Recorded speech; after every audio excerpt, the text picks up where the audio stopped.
So there you go. That's the link for YouTube. We are live on YouTube. So welcome all again. So allow me just to go straight to the presentation today. And I just want to share with you the journey of Bitcoin. Bitcoin started, like I said, it started in 2009.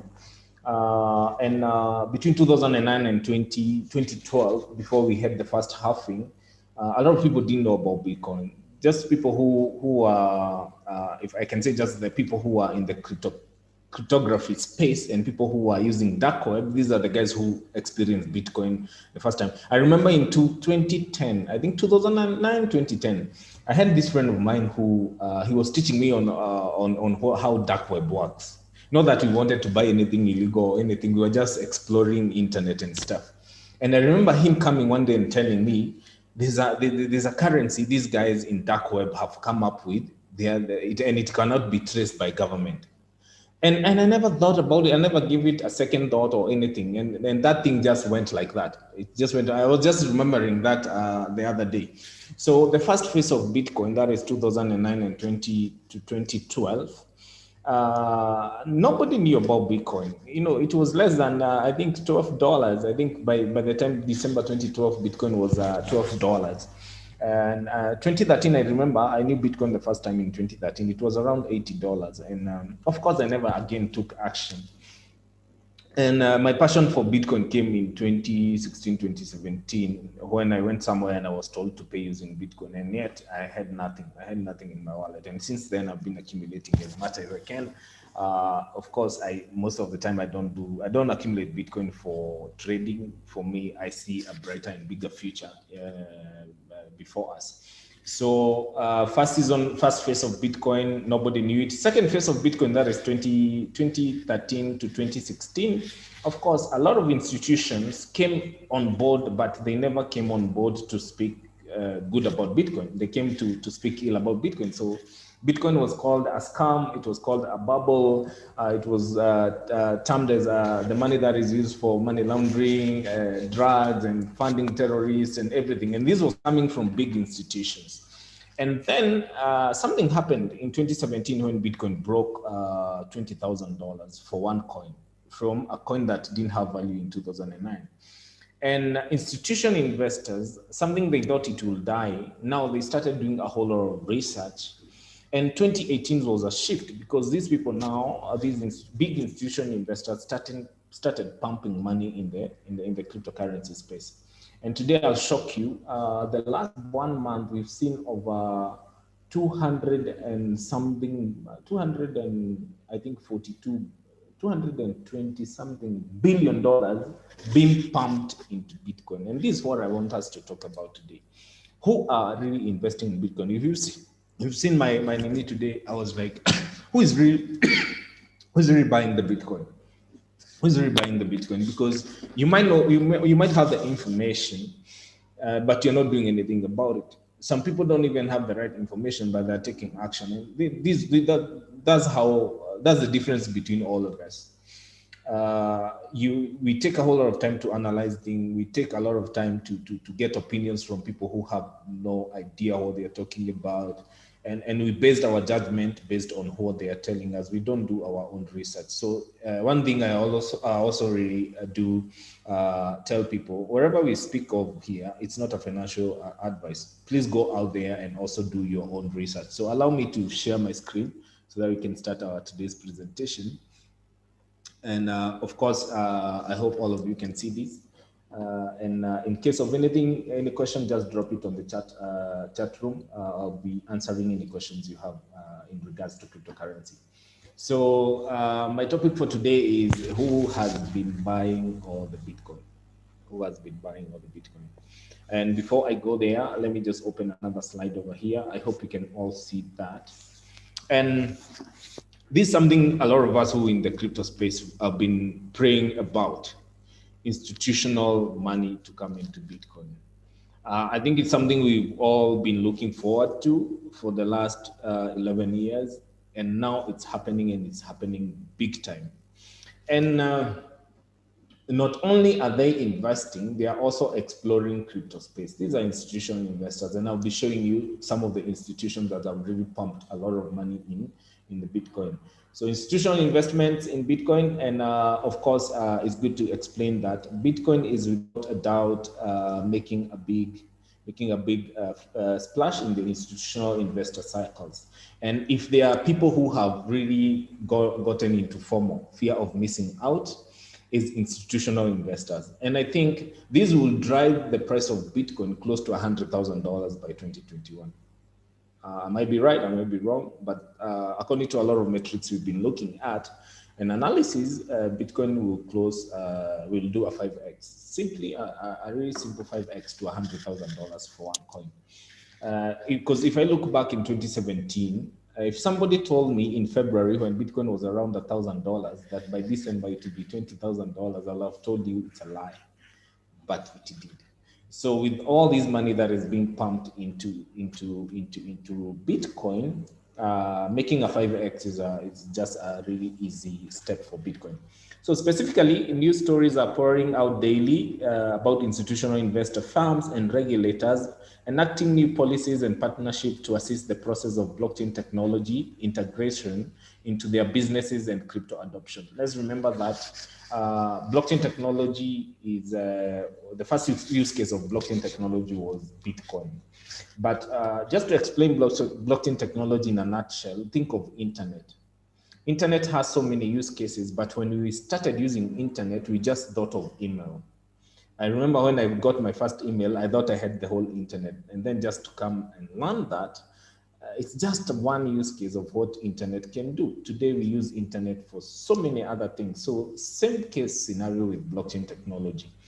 It started, cryptocurrencies was just the first use case, but it has so many other use cases and so many other things that can be added. That's why I usually tell people blockchain technology is internet 2.0. It's like a higher version of internet. So it's good to know that. So it's good also to know that institutional investors were initially reluctant to embrace Bitcoin. And you can imagine, not only are individuals reluctant today to buy Bitcoin, it's also these big investors. But beauty is the difference between us individuals and big investors is that for them, they do their own research. They do their own research and they'll know where the money is flowing. For us individuals, we go to ask our friends, our loved ones, our advisors, and at times they give us the wrong information because most of the time they'll just give you opinions based on what hearsays and stuff, not really facts. So I think this is the difference. I've been interacting with people since Bitcoin was, I think 2018, since Bitcoin was 3,200, and they are my buddies. And I tell them, if you have some money that you're not using in the next near future, why don't you just buy one Bitcoin and hold it in your wallet? And I tell them it's not a financial advice. The biggest risk that can happen in the cryptocurrency space is Bitcoin going to zero.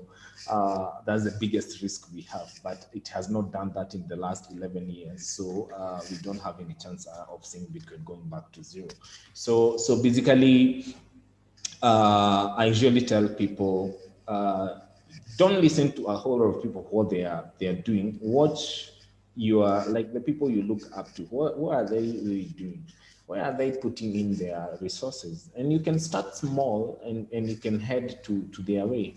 But if you wait until, for example, here in Kenya, I meet a lot of people who tell me, has the government said Bitcoin is good or bad? I cannot invest until we get law and regulation set for crypto. And I tell them, by the time the government is coming on board, just know the window of opportunity has left you. And you'll just be a laggard. You'll just be an end user. So basically, there has been several large companies, and I'll name a few. PayPal is one of the companies that 2 months ago said they are integrating cryptocurrency. Grayscale is the biggest institutional investor we have that has really pumped a lot of money in crypto. You can see also Visa has come on board. And it's good also to just say this. These institutional investors know if they don't really embrace blockchain technology, they are done. Their businesses are dead. Why? Because blockchain technology comes to do away with third parties. Remember Satoshi Nakamoto, that person who founded Bitcoin, his goal was to, it's a peer-to-peer. I don't need a third party for me to do any transaction with anybody. So blockchain technology comes to wipe away third parties, and I think this decade will see a whole lot of stuff happening in the space. So just to name a few that in the past year have publicly stated their dislike. You can see even this material is talking about the same thing. They never used to really not say, like JP Morgan is a very good example. 2017, JP Morgan called Bitcoin a bubble. And I remember after they called Bitcoin a bubble, Bitcoin price went down. But apparently, the biggest people who bought at the deep was JP Morgan. 2018, they came and apologized. The CEO came and apologized and they said, I regret calling Bitcoin a bubble. 2019, they came up with their own cryptocurrency.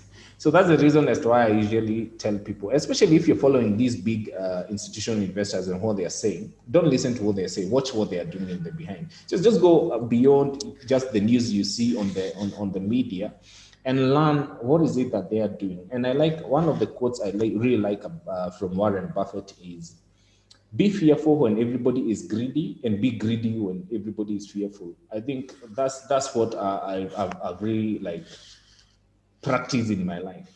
I don't really go with the crowd. I want to really question every person's, why is everybody saying Bitcoin is a scam? That curiosity is what really gives me life. I don't mind standing on or alone and talking about Bitcoin when everybody is scared. I don't mind putting part of my portfolio in it.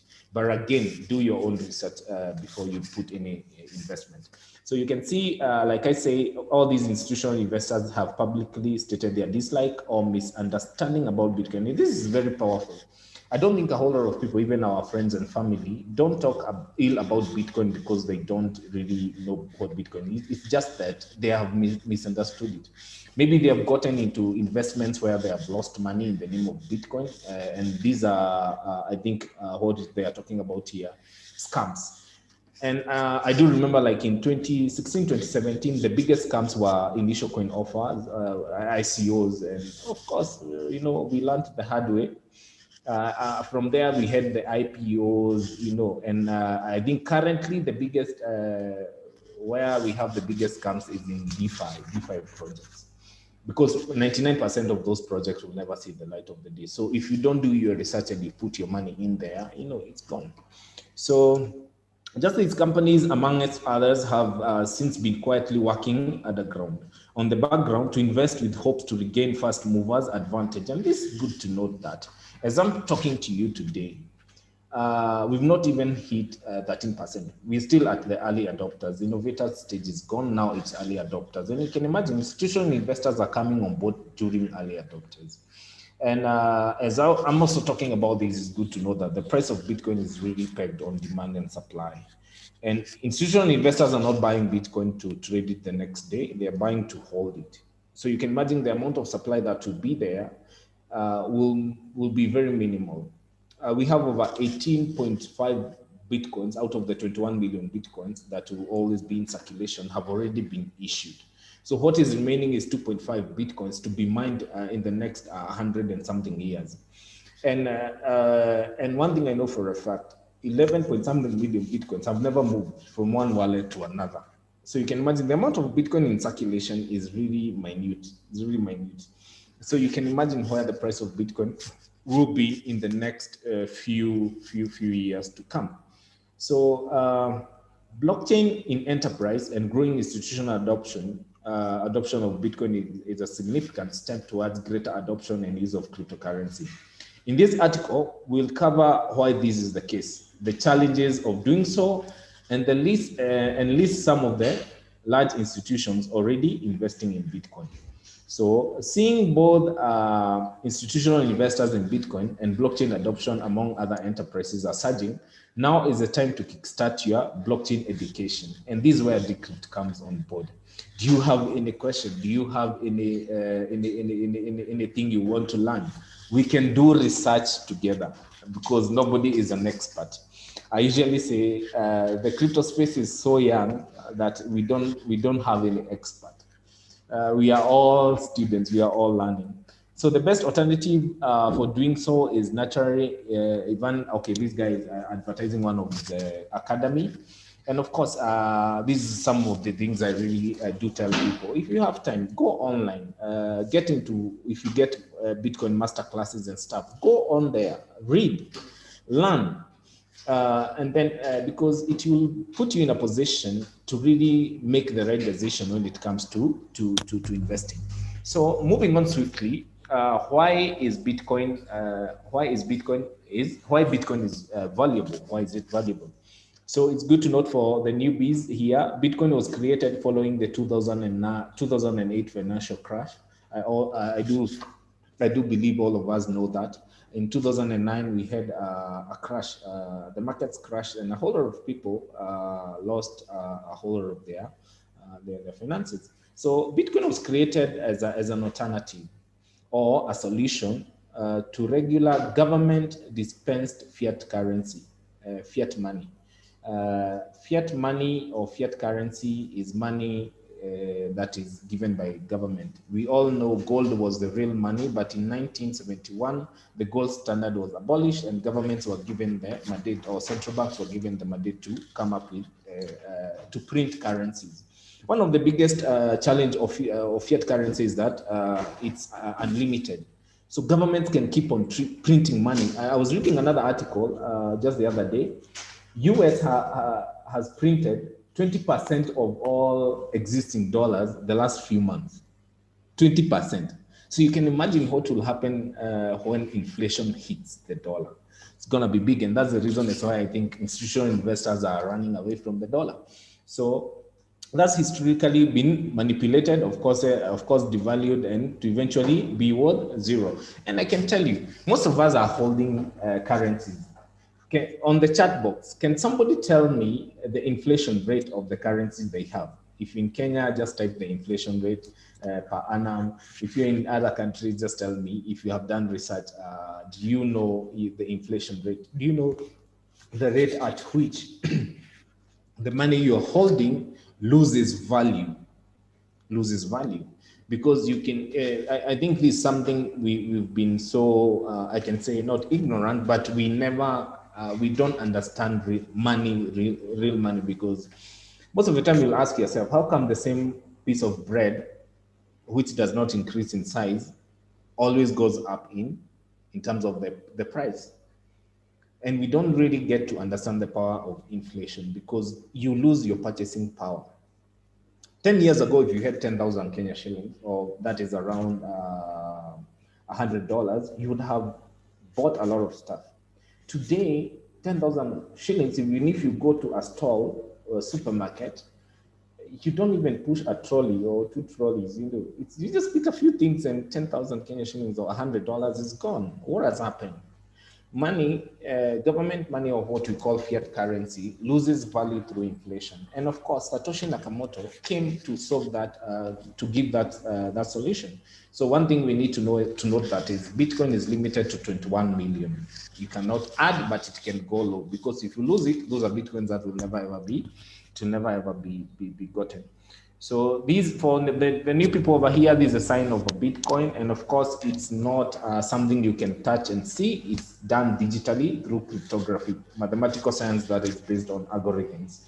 And a lot of people have been asking me, how can I put my money in something I don't see and touch? And I tell them, for example, M-Pesa, the money mobile M-Pesa, started here in Kenya some years ago. I think in 2008. And I usually ask people, when you're sending money via M-Pesa, do you see it? Do you touch it? Even the person you send to, they only receive a code. And that code is a digital currency because it has value in it. When you go to stores, supermarkets, and you get loyalty points, do you see them? Do you touch them? It's a form of digital currency. So we should not complicate Bitcoin because I cannot touch it, I cannot see it. No, it has real value, because today, if I tell you, send me money via M-Pesa, I cannot go and tell somebody I have M-Pesa. What I need to do is just to convert money now to something I can touch and see. But especially after COVID, I know a lot of countries were out there telling people minimize usage of physical cash. And I think this decade we might see the end of, we might go to a cashless society where you don't need to touch money, you don't need to really have physical money for you to really make a trade.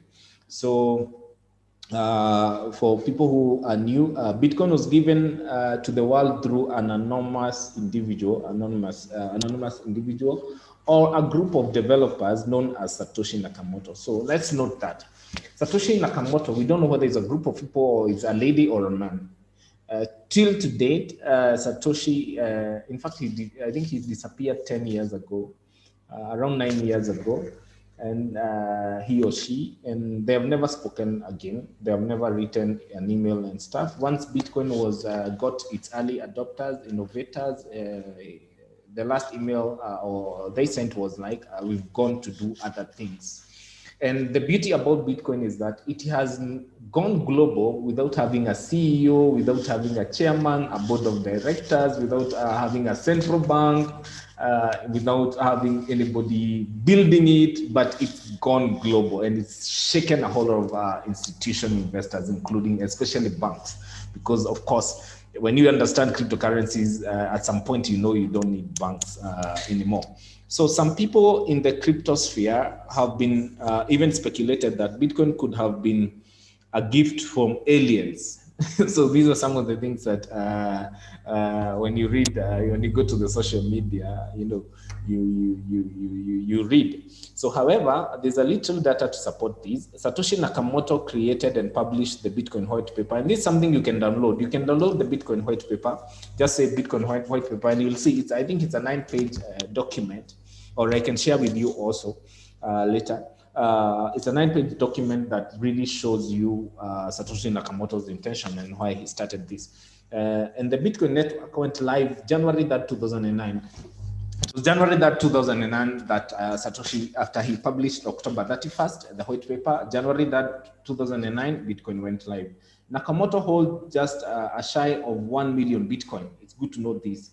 The group of the person who started Bitcoin, they hold a shy of 1 million Bitcoins. And this Bitcoin have never moved from one wallet to another. And I don't think they will ever move, because Satoshi Nakamoto, for them or for him, for her, that person just came to bring change, something to disrupt. I don't think his goal was to really like make money out of Bitcoin. No, that was not his goal. Is the change or the disruption Bitcoin will have brought to the community.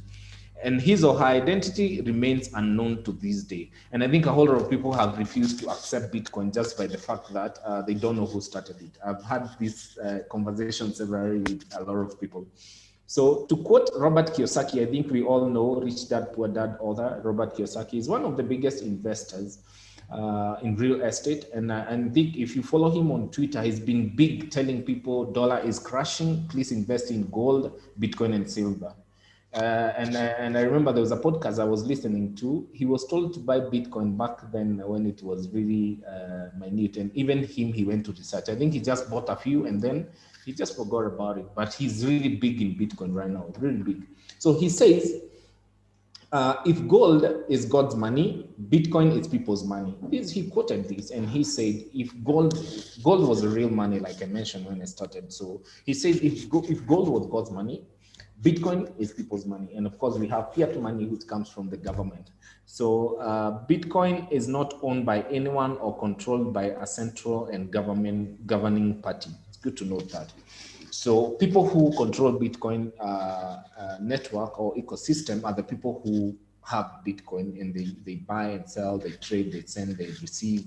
Those are the people who are now governors, or the people who govern the ecosystem of Bitcoin and cryptocurrency. So it's also good to know that Bitcoin is borderless. So you can use it anywhere in the whole world. You're not limited.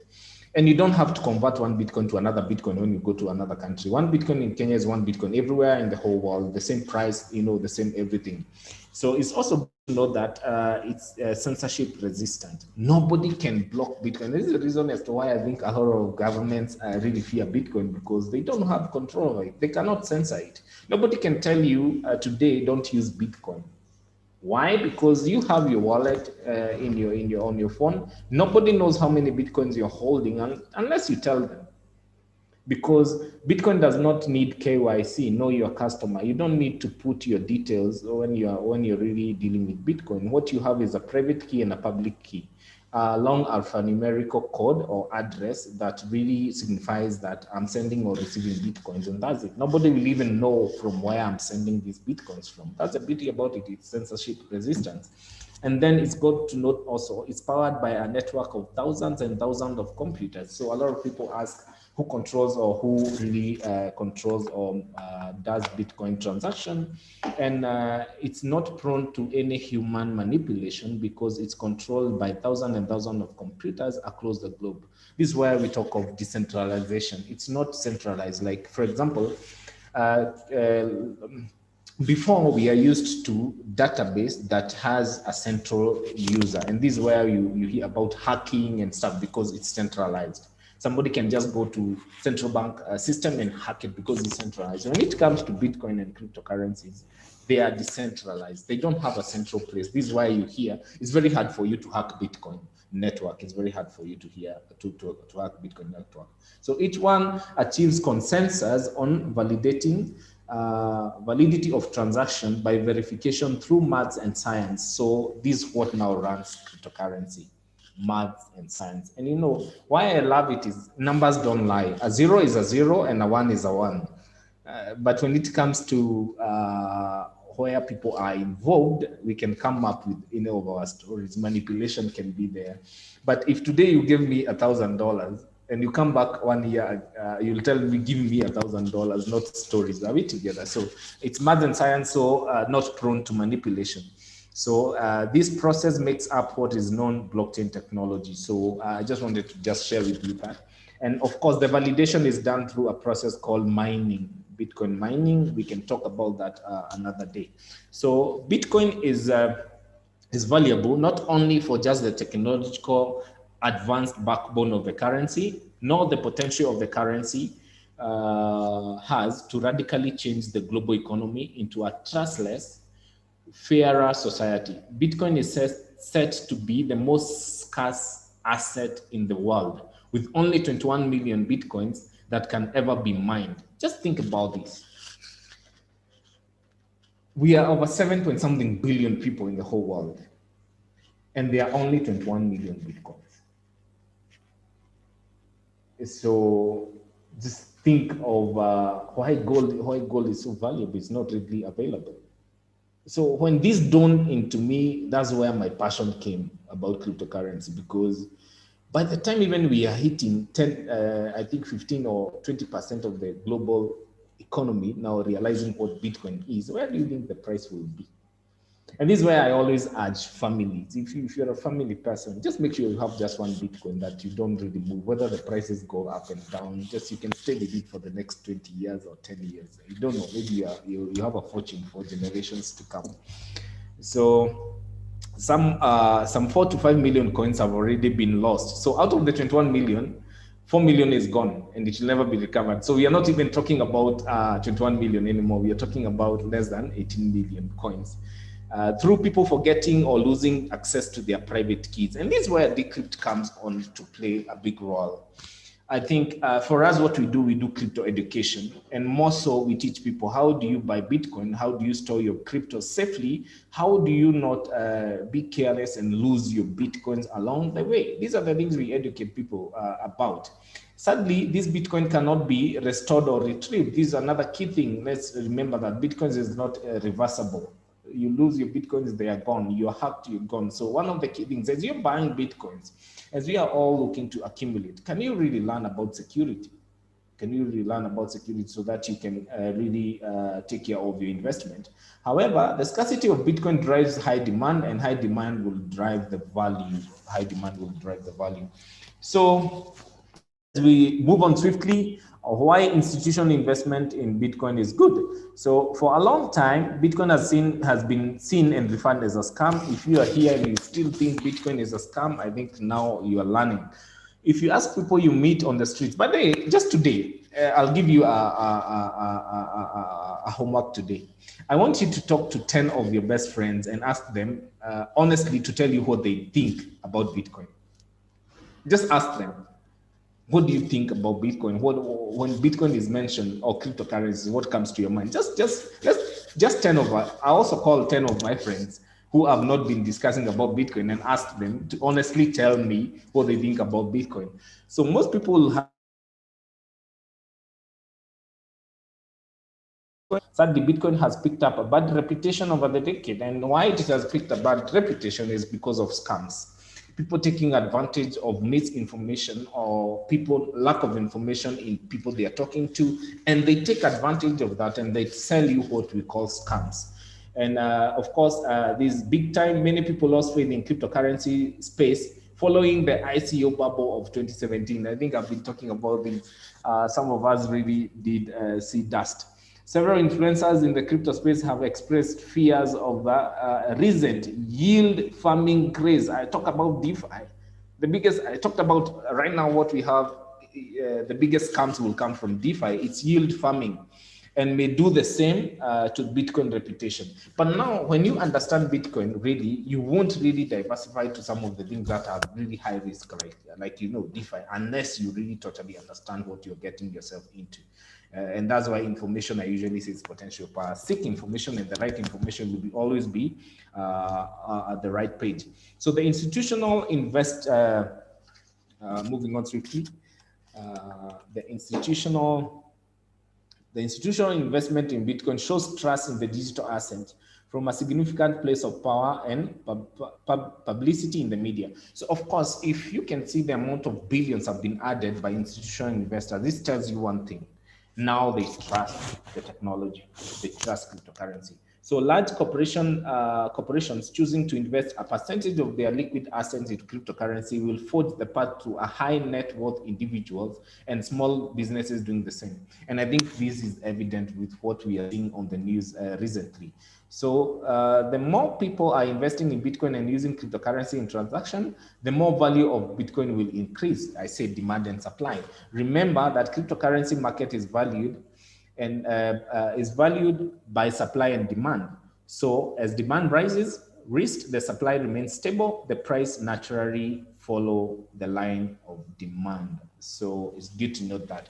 It's good to know that. So the adoption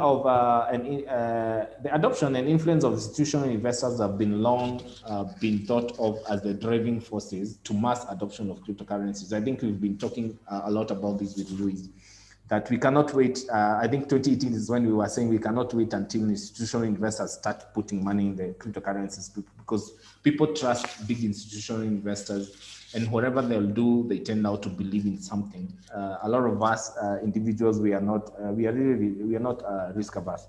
We really fear to do things that a whole lot of people are not there. We wait until the crowd is there for us to pull some triggers. So small retail investors and individuals will slowly start forming in realizing the opportunities blockchain can bring to their businesses. And I really do like the fact that a lot of people have interacted with, especially here in Kenya. They have started seeing Bitcoin on a bigger scale and bigger way, and of course they are diversifying part of their portfolio into Bitcoin. So in addition to increased cost and production efficiency, cryptocurrencies and decentralized finance offer financial tools and services available to anyone with an internet connection. This means the farmer in Africa can have the same financial availability as a Wall Street banker. And this is what the cryptographers who started Bitcoin were looking for. Can we have a fair game? Can we really go all out and really talk to people about fairness? That I'm a farmer in Africa, I have the same opportunity with someone who is in Chicago, New York, Wall Street. Are we getting? And this is what now Bitcoin and cryptocurrencies offer you. We go to a level playing ground. It doesn't matter if I have one Bitcoin right now today, and a billionaire in the US have one Bitcoin in wherever part of the world they are at. We are talking the same language. We are the same. If it hits $1 million, we'll still be a million. Are we together? So it gives that fairness. So of course, it's good to note that, of course, as institutional investors are putting a whole lot of money in the crypto space, of course, the challenges of institutional investors is what? Over the past years, it was skepticism and public dismissal of Bitcoin from many well-known investors. I've given an example of JP Morgan, bankers, and high net worth individuals due to lack of understanding regarding to Bitcoin. And I think the reason as to why a lot of us are missing Bitcoin is because our cups are full. And we make decisions based on our previous way of investment and stuff. We forget that at times you need to empty your cup for you to learn so that you can grow. And I've gone to presentations about blockchain and cryptocurrency, and you ask a question, or you know, somebody tells you, no, just rush through. We know those things. But I'm like, what do you know? We don't have that patience, and that our teachability index is very low. And I guess this is one of the biggest reasons as to why a lot of people would miss on cryptocurrency. Try to go to talk to, especially people who are in the banking space, accountants, and people who are in finance. They don't get Bitcoin. Totally. They don't. Why? Because we've been programmed to think money is supposed to work in a certain way. And we believe it. So any person who comes to bring something that looks new, change is very difficult. Something you cannot relate, it becomes so totally difficult. And this is the reason as to why a lot of people will talk to them about Bitcoin and cryptocurrencies. They tell you that's a scam. Most of my friends who are in banking hall, I don't think I have any person who is in the banking space and they have invested in Bitcoin. They don't understand it. They don't even try to get it. Their cups are full. One thing I usually do believe in is that if you really want to go and to make it big in life, you have to be always like a child. Be very curious, be ready to learn. I think it's the late Steve Jobs who said, be hungry, be foolish, be I think something else.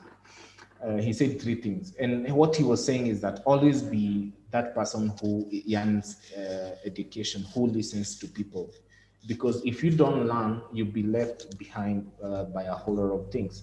So now more institutional investors are interested. The process of purchasing Bitcoin, purchasing the cryptocurrencies is not necessarily as straightforward as it was. And I think the reason that's why I missed Bitcoin in 2013, I've shared these a lot of times, is because we didn't have a straight way of buying Bitcoin. Today, you can buy Bitcoin even using your mobile money.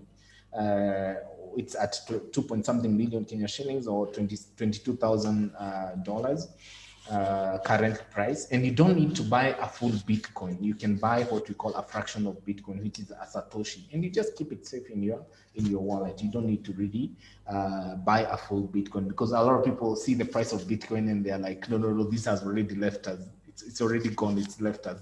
We are not on its league. So it's becoming easier to purchase Bitcoin today and also to sell. When I started in the crypto space, it was so difficult. We didn't have places where you could just buy easily, and sell your Bitcoins easily. To date, I can be in an Uber and I don't have cash, and I can just sell my Bitcoin and I'll be able to just exchange this for fiat currency, and you're able to pay whatever you need to pay. So it's really easy. So it's good to know that with the additional purchasing steps needed compared to more traditional assets and restriction on ownership of certain types of assets within specific hedge funds, buying, selling, and maintaining the accounts of holding Bitcoin for institutions is a work in progress. So it's something that will grow and will grow big. As adoption grows, so too should the ease of business being able to invest in Bitcoin do as well. And I want to take you back to when M-Pesa started. It was not easy. How many times would you go to a shop and you tell somebody, I want to pay via M-Pesa, and then tell you, no, go withdraw, bring me cash. Today, the same shops now have what? We don't accept cash. Lipa na M-Pesa, pay using M-Pesa or Visa card. What happened? Shift happened, and that's why our Bitcoin 101 is called what? Digitization shift. Where are you as an individual? Are you the person who stood on the sidelines just to check and wait so that you can be a laggard, an end user?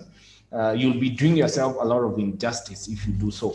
So another challenge is that another key consideration for many institutional investor firms is the volatility of Bitcoin price. And I think this is another key thing you need really to understand when you come to crypto space. Bitcoin is very volatile. It can move from 22,000 today to even 17,000. So this is why I usually tell people you need to keep your emotions, at check. Don't be that person who checks the price of crypto each and every other second. You'll have a heart attack. Have a long-term mentality, have a long-term goal, just be a real investor who can invest and go to bed and sleep at peace. Because Bitcoin eventually will always, with all the volatility, it will always give us another all-time high in most of these other cryptos. So since 2008, the value of Bitcoin has increased over 10 million%. Oh my goodness. Can you imagine if you even had $1 in 2009 and you do $1 times 10 million% is how much? It's crazy money, right? However, the crypto asset has been known on a few occasions to lose over 50%. I think I've seen even some going minus 90, but I don't get scared. The prices will still come up, but do you have that patience to wait until the markets correct again? And this kind of unpredictable price movements can put many people off and scare away people from the crypto space. So you can see comparing these as I always come to I just want to show you some institutional investors that have put a whole lot of money, and then we can in a nutshell just share the news, what is happening, and then you can drop any questions that you have. So I'll be talking about market cap in a few minutes just to show you where we are at currently with Bitcoin. So from there, let me just show you who has been investing in Bitcoin, who has been really putting a lot of money in Bitcoin.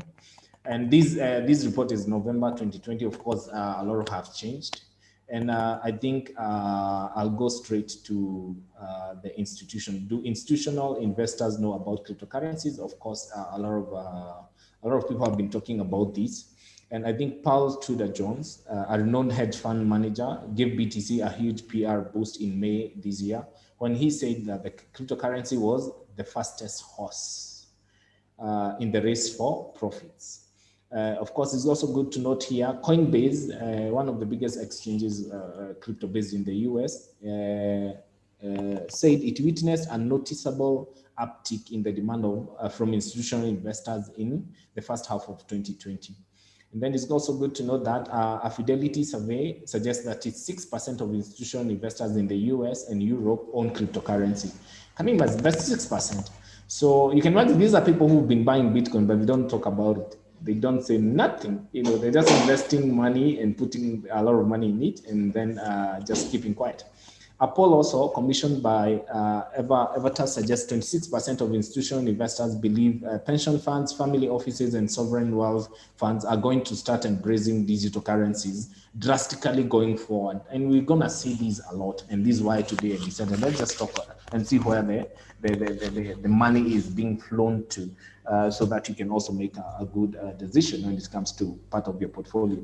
So, of course, also it's good to note that 39% of retail investors polled by Grayscale Investment said COVID-19 has made Bitcoin a more appealing as an asset class. So you can see all the bubble, all the fund, all the ugly things about Bitcoin now. It's being changed to beautiful things, and people are talking very awesome about Bitcoin. All these facts, combined with PayPal's decision to get involved in digital assets, suggest that the crypto market is going to come of age, and this is a decade. And all these could send Bitcoin price back to all-time highs almost 4 years after it hit a record of $20,000. And I think it did that again. So for people who've been in the space like us, $20,000, this is something we were just saying, Bitcoin needs to hit its resistant level. Which is $20,000, and it did this week, and it's amazing. It's just good. So just to look at the biggest institutional investors who've been embracing Bitcoin's volatility since halving took place. Halving is supply of Bitcoin every 4 years goes down by half. started with 50, 25, 12.6, 12.5. Right now we are at 6.5 Bitcoins every 10 minutes. These are protocol that's run, and this is how Bitcoin comes into circulation. That every 10 minutes, out of the 21 million Bitcoins that was set in the protocol, each 10 minutes, there's a certain amount that are issued for circulation and adoption. And this goes to miners. This goes to miners, people who are called miners. So the biggest, one of the biggest institutional investors, as you can see over there, is what? Grayscale Bitcoin Trust. And during the pandemic, Grayscale has been buying BTC at a breakneck speed. And as of mid-October, the Grayscale Bitcoin Trust held over $6 billion worth of Bitcoins, suggested by financial institutions. It owns over 2.5% of all total Bitcoin supply. So these guys are not joking. They have come on board and they are coming big and big. That includes, by October, they owned over 450,000 Bitcoins. I think last month it went to five. Right now they own over 500,000 Bitcoin, 500,000 worth of Bitcoin. That's what they own as a company. It's the second biggest institutional institution investment group is MicroStrategy. And of course, of them, I've seen, and I was reading a tweet by the founder of MicroStrategy in 2013. He said Bitcoin is the biggest. It's like, in fact, he compared Bitcoin with casinos, gambling. He's called Michael.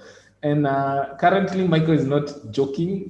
He's buying Bitcoin like there's no tomorrow. So you see, if somebody listened to him, because of course, MicroStrategy is one of the biggest institutional hedge fund management company in the whole world. If somebody listened to him in 2013 and now they see what he's doing right now, you'll just be regretting why you listened to him. So of course, it's good also to see here, MicroStrategy recently decided to use Bitcoins as a primary treasure reserve asset. In fact, I think there's a tweet I read that they sold all their gold and they are putting 80% in Bitcoin and 20% in Ethereum.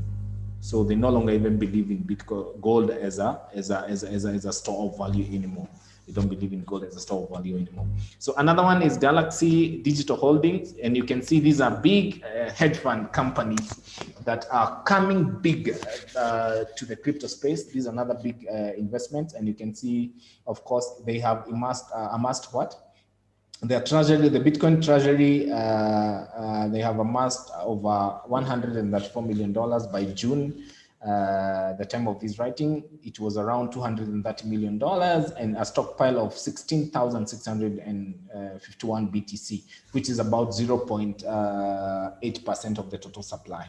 0.8% of the total supply. So it's good to know that. And one thing why I decided today to discuss about these companies, that they're not buying Bitcoin to trade them the next day. These are people who will hold what they are holding for the next 10, 20 years as a hedge against inflation, as a hedge against market crashes and stuff. So they are there for long term. They're not like people who are buying Bitcoin today and they sell it tomorrow.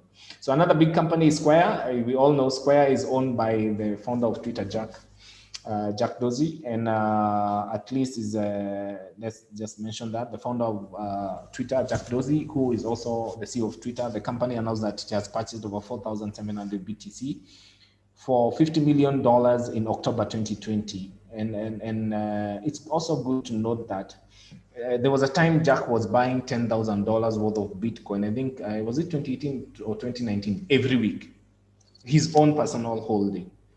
This is for the company, but he also holds some good Bitcoins.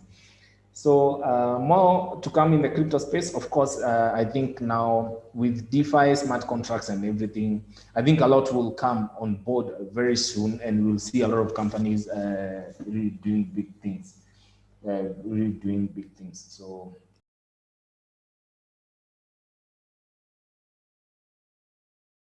any clarification, anything you need to discuss as we come to the almost the end of our presentation today? I just want to show you now the news and also how much Bitcoin has really moved in terms of the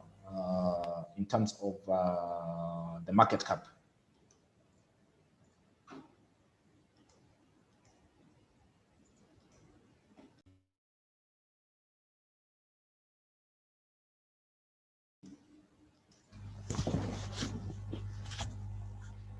So any question or we continue?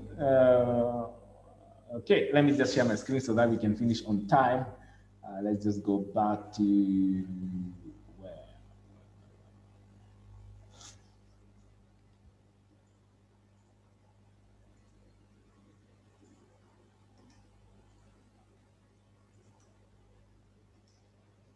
So allow me to share my screen just to show you something here.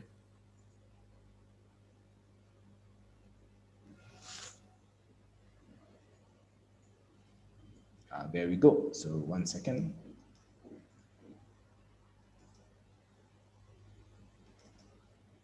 So I hope we can all see that. This is called CoinMarketCap. It has a list of all cryptocurrencies in the whole world, and you can see there are so many. And of course, it's good to note as I am sharing these, most of these cryptocurrencies won't see the light of the day. It's also good to note that. So I just want to give you some data here. You can always type CoinMarketCap on your phone or on your laptop and just see all these stuff over there. So you can see there are over 8,055 cryptocurrencies currently. Currently, we have over 8,055 cryptocurrencies. Of course, the markets are about 34,000, and then the market cap of the whole cryptocurrency, it moved from 424 2 months ago to $654 billion. And this is the reason that's why today I decided to talk about institutional investors, because I think by the next few months or years, we'll see $1 trillion. It's a fact. We'll see $1 trillion of market cap. But this is the most amazing thing. With all that, the last 24 hours, we have over 165 billion worth of transaction, people moving cryptos from one place to another, from one wallet to another. But Bitcoin, of course, is good to know that it dominates out of the 8,000 cryptocurrency. Bitcoin dominance is 65%. And I guess this is the reason that's why I usually tell all my friends, just make sure you have a fraction of Bitcoin before even you go to other cryptocurrencies. So out of the market cap of 654, you can see Bitcoin is controlling over $427 billion. So a whole lot of people are putting money more in Bitcoin than all these other cryptocurrencies.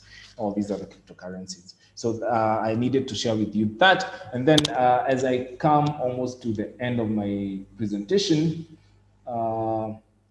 it's good also to know that ONTIN, these are research data that suggested that more institutions are buying Bitcoin over the counter. This is something that we will never ever have had. And then going on to some other news here, it's good to know that wallets with less than one Bitcoin account account for just 5% of Bitcoin's market cap. So you can see, so the wallets that are holding more Bitcoins, they have over 95%. But the wallets that have few Satoshis, it's less than 5%. From there, there's a very good research company that's called Grassnode. And December 17th, just the other day, you can see here, they said that, just 1 second. They said that the number of Bitcoin addresses holding at least $1 million USD has gone parabolic. It increased 150% to 66,540 addresses. So these are people who are holding, in terms of asset class, $1 million worth of Bitcoin and above. So it's gone up again. Why? Because Bitcoin crossing 20,000 has turned all early miner addresses, 50 BTC block rewards unspent or lost, into millionaire addresses. It's good to know that. So moving on swiftly, Bitcoin is the third most crowded trade in global fund manager survey. This is another thing. So where are people putting their money? Can you imagine right now the most crowded trade in the whole world is Bitcoin, as you're speaking right now. So this is where people are pumping a whole lot of money into. I just want to highlight, and then Louis can do Q&A.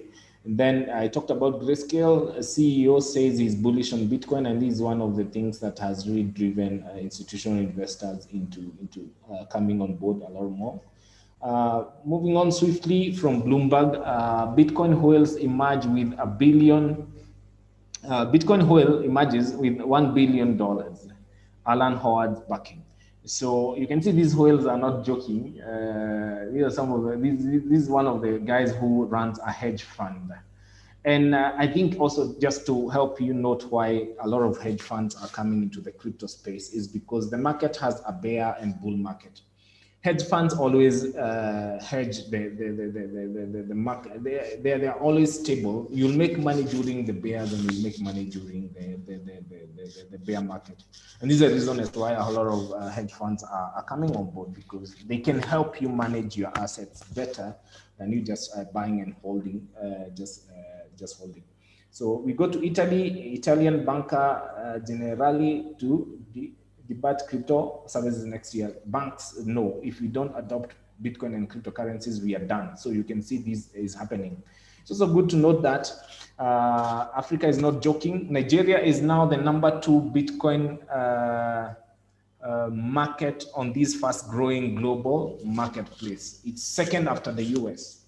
So just know that Africa is not being left behind. People are putting in a whole lot of money in the crypto space. Billions of dollars worth of XRP. This is the topic here. I just wanted to show you about MoneyGram. MoneyGram, and just look at this. MoneyGram did a transaction worth of billions of dollars using one of these cryptocurrencies called Ripple. Ripple came to do away with Swift banking system. The way we've been dealing with Swift, you can send money from one place to another one. So MoneyGram, of course, they did their test and they moved billions of dollars. And why do people use cryptocurrency? Remember, Satoshi's goal was what? Zero or no fees, faster, and no limited amount which you can send across the border. And it's immediate. And then safety. It's more secure to send money via cryptocurrencies than any other things we've been using. So Germany also, you can see over here, Germany legalizes electronic securities on blockchain. These are other use cases of blockchain technology.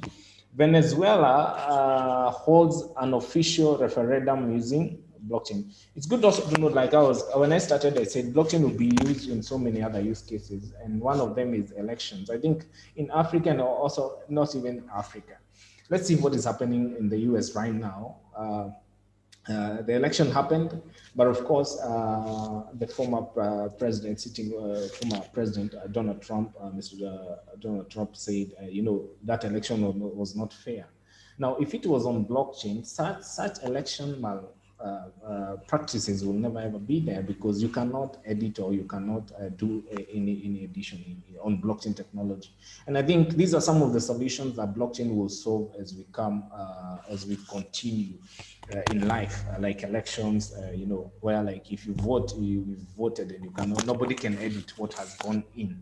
The other thing is that we come back to Kenya, and it's good to note that Kenya is the second largest Bitcoin trader in Africa after, of course, we've passed South Africa. South Africa used to be one of the biggest. Nigeria has taken #1. Kenya is #2. And of course, you ask yourself now, if you're in Kenya, who are these people buying and holding Bitcoins? Who are these people? So I think that's it for me today. Any questions on the chat room? Luis is here with us right now, so let me just pass the baton to him.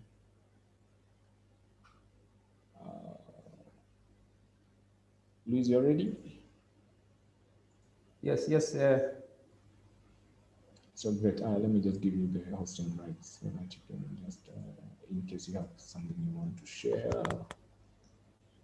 you can go ahead. So I hope you found value in what you've shared today. And in case you have any questions, just drop them on the chat box. Let's remember that Bitcoin. I'll be coming back later with all the announcements. So just let me give Louis a chance just to mention 2 or 3 things. Okay, thank you so much, Lawrence, for the session today about the brief about Bitcoin and also why it is going to really matter in the next coming few years. So I think for me, it's just to if there are any questions that you may want to have clarified, and also it's good to also have your comments, feedback on how the sessions have been, because we are, I think, coming to the end of the year, and I think we've had a good run to date. Welcome, Gideon. You're coming in a bit late, but I think you'll manage to get a few things. But more or less, Lawrence has actually verified and also clarified most of the things that we had to share today. So if there's any question, if there's any comment or topic that you may want us to tackle next time, please you can drop it on the chat. But just let me just share something. Maybe one thing that I saw. I was listening to Lawrence present. I think he has actually covered a whole lot of what has happened within the past 1 week. And we talked about Kenya being the number two, and also going globally. You can see how India also surpasses China in terms of Bitcoin peer-to-peer trading, and that is again shows you that we have a shift that is happening that is also going to the east. In that now India, these are the most biggest in terms of numbers population. So you can see that trading volumes shot up 87% since the central bank decade was overturned in 2020. So March this year, India had before March 2020, India the government had actually given a stern warning to exchanges and traders. And then now on March 2020, they said it's kind of okay. So that's so about 87% rise in trading volumes. And coupled with that, the reason why that is very important, if you look at the following sentence, you see that there's a fact that India has a huge remittance economy. That's a whole $83 billion worth of remittances. And you can imagine if that all goes into cryptocurrencies, what would mean for the cryptocurrency in general, because of the five key reasons that we keep mentioning why Bitcoin and cryptocurrencies are important. The fact that it is decentralized, they are easy to use, they are fast, they are secure, and they are very cheap. I think those are the key reasons why, if you even think about even 10% of that amount, only on India alone, that is again a huge boost to the cryptocurrency ecosystem. So if there's any questions, okay, Ugo, I think thank you for very much. You've been with us for since the first time. We welcome your. We really appreciate your presence here. So Bright says, how can someone acquire this Bitcoin you are discussing? Well, that's a good question. I think that tells me maybe this is the first time. So number one, you all you need is a Bitcoin wallet address, and I don't want to go into taking you through, because that's a whole lesson by itself.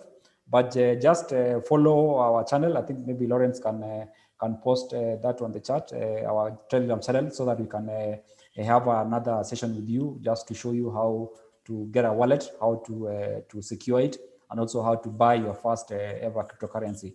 And we'll be glad to take you through. So that's a very good question. If there's another question that you may want us to tackle, let me share another news as we come close to the session. I think today we have been on time. So let me see what Lawrence had missed when he was sharing his session. Let me just check on this particular. Okay, I think it was about, he talked about Michael Slayer, the guy who owns MicroStrategy, and this was his tweet yesterday, and basically summarizes what Lawrence was taking us through today. Bitcoin is a bank in the cyberspace, run by incorruptible software, offering a global, affordable, simple, and secure savings account to billions of people. I've just talked about India, China. You see how now this is going to be in the bigger picture, meaning a secure savings accounts to billions of people that don't have option or desire to run their own hedge fund. So again, this is huge, coming from somebody who has actually put in more than, I think, $1 billion right now in terms of buying cryptocurrencies. The other thing, that I also want to share was that it was about the US. Now you see now we see how now governments are starting to play around cryptocurrencies. Now US now floats long-dated plan to make crypto exchanges identify personal wallets. So these in all they're trying to basically what do you call it? They're trying to have more control in terms of who is trading and who is buying and who is sending. And these are, I know it will be a huge task, but it's actually welcome because it's going to invite more people into the cryptocurrency environment. And then sort of in the same line, Coinbase, one of the biggest, no, actually one of the first exchanges, is actually going public. They actually submitted their documents and they want to be listed officially, I think, on the stock exchange, which means now there's now more people coming on board cryptocurrencies, which is actually why thank you, Valence, for sharing the link and also the few pointers. So Bright, remember to follow the channel so that we can take you through on how to get started on your wallet. And on the downside, I think it's also good to Lawrence talked about how people are losing money. You can see on your screen how within seconds 7.7 million dollars worth of stable coins were lost in the DeFi. So it's very good to do your own research so that you don't get you don't lose your money. Don't lose focus on what really matters, which is Bitcoin. And I think he talked about Robert Kiyosaki saying that Bitcoin is actually he says actually gold. He just said that bonds could lose significant demand to Bitcoin. And that is another guy called Saif Fadin Anmos, coupled up with what Robert Kiyosaki had said. So if there's no any other question, I think we'll end there. Let me see if there's any other chat. So these, I think we'll have one more session next week before we break for the holidays. But we are working, we are not taking a break because we want to give you all the information, and also we are preparing for a huge masterclass next year, which actually you shouldn't miss, and then we'll give you all the details on the Telegram and also on the usual Bitcoin 101 channels. So any questions, any topics that you may want us to tackle as we go ahead, just feel free to drop your chat.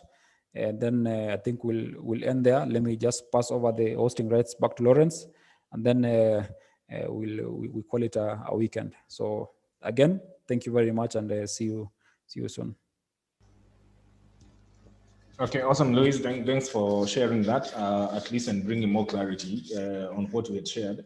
Just as I finish, Ogu from Europe, he asked, he appreciated, thank you for the session, and what's the difference between digital euro and cryptocurrency? And I'll also share with you, Ogu, later on WhatsApp, a detailed document explaining really the digital euro. And digital euro is basically your euro, but on a digital format. We call them CBDCs. There are three types of digital currencies. I've explained that on the chat room. We have what we call tokens and stable coins. These are corporate owned. Like what Facebook is coming with, Libra, that's a stable coin. It's just a corporate owned digital currency. What you have when you go to loyalty, when you go to stores and you buy and you shop, or when you travel and you get air miles, that's a token. It's a digital. It is a significant. It's something that has value, but you cannot touch or see it. It's owned by a corporate. That's number one. Number two, we have what we call central bank digital currencies. These are the normal currencies we've been using, fiat currency, but in a digital format. And I think a whole lot of countries are looking forward to starting their own digital currencies. China already rolled the digital yuan. In the US, there's together with the Fed, together with the MIT, they are doing research on coming with a digital dollar. Europe also, they have already tested in some countries like Italy and France, and Germany, they have already tested the digital euro. So of course, governments are looking at where is the shift heading to? How can we be part of it? But digital euro will all have the characteristics of the euro. It still faces inflation. In case you're traveling to another country, you need to convert to that country's digital currency. So it will still have all the characteristics that the money we are used to have. And the other type of digital currency is now what we call cryptocurrency. And this is what Satoshi Nakamoto started with Bitcoin. And of course, I usually say corporate, they have stable coins. We have CBDCs, government money, and then we have cryptocurrencies like Bitcoin, which is money by the people for the people. And I think that's where power is being given back to the people. So if there's no any other question, I do really appreciate your time. I hope you found value in what you shared today. I do wish you a really lovely weekend. All the best in everything you're doing. God bless you. God bless your family. God bless your businesses. And let's all gear up for an amazing ride, 2021, 2022. It's exciting. When I think about it, it's just mind blowing what is coming. And I've even shared on my social media what is coming is huge. But how prepared are you? Let's not carry spoons or forks when you're going to the ocean. Let's draw pipes. Let's not just carry one bucket. And this will only happen if you have the right information, you interact and ask the right questions, and you don't FOMO. Don't fall into that fear. Control your emotions. Like I said, because of volatility, cryptocurrency space is very emotional. Just have that soberness. Have a goal, have a target. What do you really want to achieve? How much do you want to really make in the cryptocurrency space? Don't fall into that fear of missing out and the greed of wanting to become a billionaire in the next 2 months. It's not going to happen. It will take a whole lot of hard work, a whole lot of research and stuff. So I want to wish you a very great weekend. I always appreciate, like Luis has said, we'll have another last session. But 2021 gonna be big. It's gonna be great. If you've not also joined our Telegram group, shared on the chat room, just click on that. Join our Telegram group. We always share daily. Market on how market are performing every day.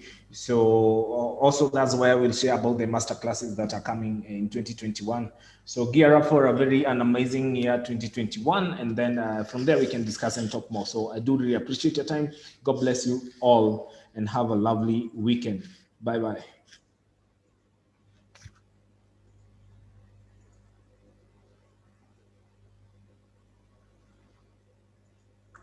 Thank you,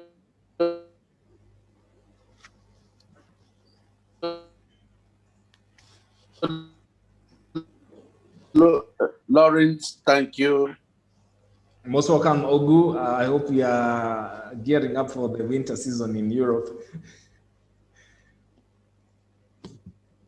Weekend. Yes, yes, we are set. Sure. Yeah, may Bitcoins make you feel warmer. Certainly, but Yes. I am like you rightly advised.